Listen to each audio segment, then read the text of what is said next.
Hello friends, మనం ఈ రోజు ఈ వీడియోలో వచ్చి మసాలా బొరుగులు చేసుకుందాం. చాలా క్రిస్పీగా చాలా బాగుంటాయి. రాండి ఎలా చేయాలో వీడియోలో చూద్దాం. కొందరు వచ్చి మరమరాలు అంటారు, మేము వచ్చి బొరుగులు అంటాము. నేను 1 కిలో బొరుగులు తీసుకున్నాను. మనం వచ్చి మసాలాలు పెట్టుకుందాం. ముందు స్టవ్ అండి కడాయి పెట్టేసుకుందాం. కడాయి హీట్ అయింది. ఇది వచ్చి కొబ్బరి నూనెతో చేస్తేనే మసాలా చాలా టేస్ట్గా ఉంటుంది. కొబ్బరి నూనె వేసుకుందాం. ఒక 2 స్పూన్లు నూనె వేసుకుందాం. కొద్దిగా పసుపు, ఆ స్పూను పసుపు వేసుకుని బొరుగులు వచ్చి జల్లిచ్చి వేసుకోండి. పొడి ఉంటుంది కింద, కాబట్టి ఇట్లా జల్లిచ్చేసుకున్నాం అంటే నీట్గా ఉంటుంది. వేసేసుకుందాం.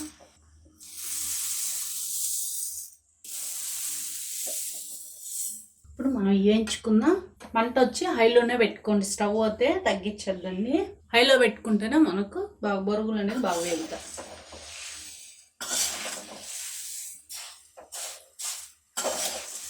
కొబ్బరి నూనె వేసేదాని వల్ల టేస్ట్ ఇంకా చాలా బాగుంటుంది. మీరు ఎప్పుడు మామూలు నూనెతో చేస్తారు కదా, ఇలా కొబ్బరి నూనె వేసి ఒకసారి ట్రై చేయండి, చాలా బాగుంటుంది. చూడండి, ఇలాగ వేయించుకుంటే సరిపోతుంది. మనం ఇలాగ నలిపితే మనకు పొడిలాగా అయిపోవాలి. ఇప్పుడు మనకు బొరుగులు వేగిపోయినాయి అనర్థం. ఇప్పుడు మనకి వేగిపోయినాయి, తీసేసుకున్నా. పక్కకు తీసేసాను. మీకు ఇట్లా ఎక్కువ ఒకేసారి వేయించుకోవాలి కష్టం అనుకుంటే 2 సార్లుగా అయినా కూడా వేయించుకోవచ్చు. ఇప్పుడు అదే కడాయిలో కొబ్బరి నూనె పోసుకుందాం. కొబ్బరి నూనె వేస్తేనే టేస్ట్ కాబట్టి నేను కొబ్బరి నూనెతో చేస్తున్నా. మీకు కొబ్బరి నూనె వద్దనుకుంటే మామూలు వేరే నూనెతో అయినా చేసుకోవచ్చు, కానీ కొబ్బరి నూనె వేస్తే చాలా టేస్ట్గా ఉంటుంది. అందువల్ల నేను కొబ్బరి నూనె పోసుకుంటాను. ఇప్పుడు పల్లీలు వేయించుకుందాం. నేను 1/2 కప్పు తీసుకున్నాను. మీరు చేసుకునే క్వాలిటీని బట్టి మీరు పెంచుకోవచ్చు.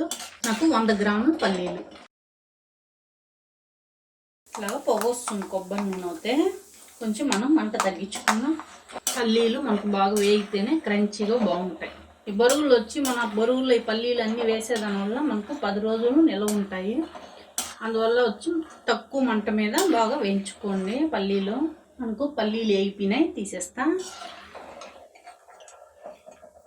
డైరెక్ట్గా మనం బొరుగుల్లోనే వేసేసుకో. పుట్నాలు కూడా లైట్గా వేయించుకుందాం. ఇందులోనే జీడిపప్పు కూడా వేసుకున్నాం. ఒక 10 జీడిపప్పులు తీసుకున్నా. కావాలంటే వేసుకోవచ్చు, వద్దనుకుంటే అవాయిడ్ చేసుకోవచ్చు. ఇది వేసేసుకున్నా. మనకు లైట్గా వేగితే సరిపోతుంది. వేగిపోయినాయి, ఇప్పుడు ఇవి కూడా తీసేసుకుందాం. ఇలాగ లైట్గా వేగితేనే చాలు, మరి ఎక్కువ కలర్ మారాల్సిన పని లేదు. తీసేసాను. ఇది వచ్చి మజ్జిగ మిరపకాయలు. మజ్జిగలో నానబెట్టి వేసుకుంటాము, ఎండబెట్టుకుంటాం కాబట్టి ఈ మజ్జిగ మిరపకాయలు. ఇది వేస్తే టేస్ట్ బాగుంటుంది, నేను అందుకని వేస్తున్నా. మీ దగ్గర లేదనుకుంటే నార్మల్ మిర్చి అయినా వేసుకోవచ్చు. నార్మల్ ఎండు మిర్చి ఉంటుంది కదా, అది వేసుకోవచ్చు. ఇలాగ తుంచి వేసుకోండి. నేను ఒక 4 మిర్చీలు వేసుకున్నాను.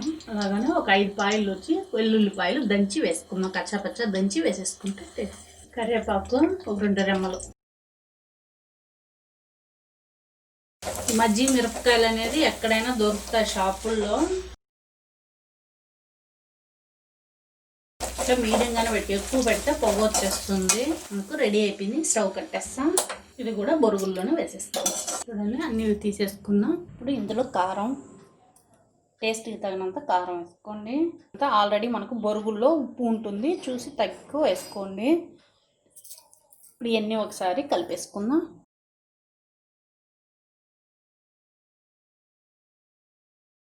గాలిపోకుండా గాజు బాటిల్లో లేదా స్టీల్ డబ్బాలోనో పెట్టుకున్నారంటే ఇలా క్రిస్పీగానే చాలా బాగుంటాయి. 10 రోజులైనా.